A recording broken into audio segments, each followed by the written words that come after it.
بسم اللہ الرحمن الرحیم۔ خلیفہ اول حضرت ابو بکر صدیق رضی اللہ تعالیٰ عنہ کی زندگی پر ایک نظر۔ حضرت ابو بکر صدیق رضی اللہ تعالیٰ عنہ مسلمانوں کے پہلے خلیفہ راشد ہیں۔ آپ رضی اللہ تعالیٰ عنہ کی ولادت ہجرت سے تقریباً 50 برس پہلے ہوئی۔ آپ رضی اللہ تعالیٰ عنہ کا تعلق قریش کے معزز قبیلے بنو تمیم سے تھا۔ آپ رضی اللہ تعالیٰ عنہ کا نام عبداللہ، والد کا نام عثمان، والدہ کا نام سلمہ اور کنیت ام الخیر تھی۔ آپ رضی اللہ تعالیٰ عنہ نے ابو بکر کی کنیت سے شہرت پائی۔ صدیق آپ رضی اللہ تعالیٰ عنہ کا لقب ہے۔ سنہری فکرے یوٹیوب چینل میں خوش آمدید۔ جنہوں نے ابھی تک اس چینل کو سبسکرائب نہیں کیا ان سے گزارش ہے کہ اس چینل کو سبسکرائب کر دیں اور بیل آئیکن کو دبا دیں جو کہ بالکل فری ہے۔ قبول اسلام۔ حضرت ابو بکر صدیق رضی اللہ تعالیٰ عنہ نبی کریم صلی اللہ علیہ وسلم کے قریبی دوست تھے۔ جب نبی کریم صلی اللہ علیہ وسلم نے اعلان نبوت فرمایا اور حضرت ابو بکر صدیق رضی اللہ تعالیٰ عنہ کو دعوت دی تو انہوں نے فوراً آپ صلی اللہ علیہ وسلم کی دعوت پر اسلام قبول کر لیا۔ حضرت ابو بکر صدیق رضی اللہ تعالیٰ عنہ کا شمار ان ہستیوں میں ہوتا ہے جنہوں نے مردوں میں سب سے پہلے اسلام قبول کیا۔ اسلام قبول کرنے کے بعد آپ رضی اللہ تعالیٰ عنہ نے اپنا مال و دولت اسلام کے لیے وقف کر دیا۔ آپ رضی اللہ تعالیٰ عنہ ہمیشہ نبی کریم صلی اللہ علیہ وسلم کے ساتھ رہتے۔ صدیق کا لقب۔ حضرت ابو بکر صدیق رضی اللہ تعالیٰ عنہ کو نبی کریم صلی اللہ علیہ وسلم کے سفر معراج کے بارے میں کفار مکہ کی زبانی علم ہوا تو آپ رضی اللہ تعالیٰ عنہ نے سب سے پہلے واقعہ معراج کی تصدیق کی، جس پر نبی کریم صلی اللہ علیہ وسلم نے آپ رضی اللہ تعالیٰ عنہ کو صدیق کے لقب سے نوازا۔ نوٹ: حضرت ابو بکر صدیق رضی اللہ تعالیٰ عنہ کا ایک لقب عتیق بھی ہے۔ ہجرت۔ جب نبی کریم صلی اللہ علیہ وسلم کو اللہ تعالیٰ کی طرف سے مکہ مکرمہ سے مدینہ منورہ کی طرف ہجرت کرنے کا حکم ملا تو حضرت ابو بکر صدیق رضی اللہ تعالیٰ عنہ آپ صلی اللہ علیہ وسلم کے ہم سفر تھے۔ آپ رضی اللہ تعالیٰ عنہ کو نبی کریم صلی اللہ علیہ وسلم کے ساتھ 3 دن اور 3 راتیں غار ثور میں قیام کرنے کا شرف حاصل ہوا۔ ارشاد ربانی ہے۔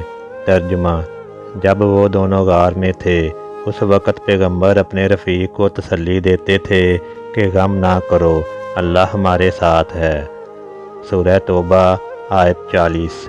نوٹ: ام المومنین حضرت عائشہ صدیقہ رضی اللہ تعالیٰ عنہ حضرت ابو بکر صدیق رضی اللہ تعالیٰ عنہ کی بیٹی ہیں۔ خدمات۔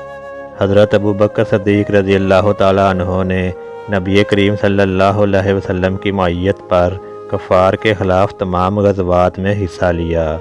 غزوہ تبوک کے موقع پر نبی کریم صلی اللہ علیہ وسلم کے حکم پر آپ رضی اللہ تعالیٰ عنہ نے اپنے گھر کا سارا سامان نبی کریم صلی اللہ علیہ وسلم کی خدمت میں پیش کر دیا۔ نبی کریم صلی اللہ علیہ وسلم نے آپ رضی اللہ تعالیٰ عنہ کو 9 ہجری میں امیر حج مقرر فرمایا۔ آپ رضی اللہ تعالیٰ عنہ کے دور خلافت میں آپ رضی اللہ تعالیٰ عنہ نے قرآن مجید کو ایک جگہ جمع کیا۔ حضرت ابو بکر صدیق رضی اللہ تعالیٰ عنہ نے حضرت بلال رضی اللہ تعالیٰ عنہ اور دوسرے غلاموں کو منہ مانگی قیمت دے کر آزاد کرایا۔ آپ رضی اللہ تعالیٰ عنہ نے جھوٹے مدعیان نبوت اور مرتدین زکوٰۃ کے خلاف جہاد فرمایا اور ان کا قلع کما فرمایا۔ سیرت و کردار۔ حضرت ابو بکر صدیق رضی اللہ تعالیٰ عنہ کی سیرت عمدہ اخلاق اور اچھے کردار کا اعلیٰ نمونہ تھی۔ آپ رضی اللہ تعالیٰ عنہ نہایت نرم دل، شفیق، مہربان اور محبت و شفقت فرمانے والے تھے۔ آپ رضی اللہ تعالیٰ عنہ یتیموں، مسکینوں، ضرورت مندوں اور غلاموں کی مدد کرتے تھے۔ آپ رضی اللہ تعالیٰ عنہ نے کثرت سے اپنا مال دین کی سربلندی اور اشاعت کے لیے خرچ کیا۔ نبی کریم صلی اللہ علیہ وسلم کے وصال کے بعد جب آپ رضی اللہ تعالیٰ عنہ پہلے خلیفہ مقرر ہوئے تو آپ رضی اللہ تعالیٰ عنہ نے اپنا کاروبار ترک کر دیا اور اپنے لیے اتنا ہی وظیفہ مقرر کیا جتنا مدینہ منورہ کے ایک عام آدمی کا تھا۔ آپ رضی اللہ تعالیٰ عنہ تقریباً 27 ماہ تک مسلمانوں کے خلیفہ رہے۔ نبی کریم صلی اللہ علیہ وسلم نے اپنی بیماری کے ایام میں حضرت ابوبکر صدیق رضی اللہ تعالیٰ عنہ کو نماز پڑھانے کا حکم دیا، جس کی تعمیل کرتے ہوئے آپ رضی اللہ تعالیٰ عنہ نے مسلمانوں کی امامت فرمائی۔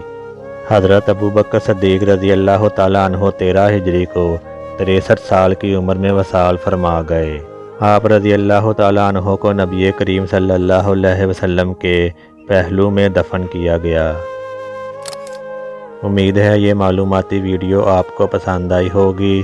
اس طرح کی مزید معلوماتی، اسلامی واقعات اور سبق آموز واقعات وغیرہ دیکھنے کے لیے اس چینل کو سبسکرائب کر دیں اور بیل آئیکن کو دبا دیں تاکہ ہماری آنے والی ہر نئی ویڈیو آپ تک پہنچ سکے۔